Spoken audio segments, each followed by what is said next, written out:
Here's the pattern. Like literally, I've seen it now 3 times in a row. I went above and beyond.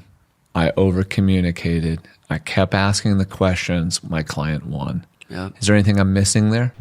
This property was on the market under contract twice. The first buyer they got cold feet. They were looking at the house and they were saying, I don't know if I actually want to move in. There's a couple of things that needed to be fixed. The seller still fixed it, but they were like, no, I don't want this. The next, same thing, just got cold feet. And then as we moved in, it was actually an open house where I met them, and they fell in love with it.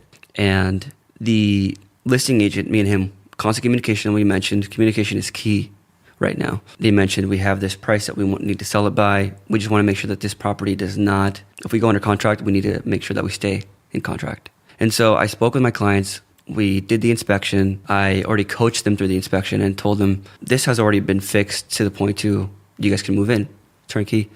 And so we negotiated back and forth with the agent because the seller was already super motivated after it being two times off the market that we got him a really, really good smoking deal. Here's the pattern. Like literally, I've seen it now 3 times in a row. I went above and beyond. I over communicated. I kept asking the questions. My client won. Yeah. Is there anything I'm missing there? No, that's it. That's it. No, but it's so beautiful and so simple. Like that's the massive secret to success right there in real estate. I gave it my all, or I gave it 100%.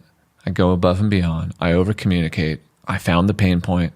I offered to solve the pain point. I connected a buyer and seller. We won. Yeah.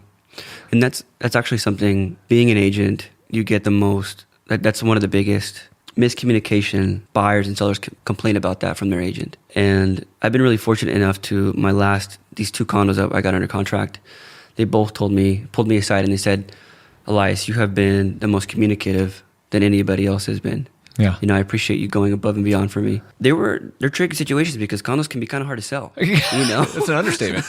Yeah.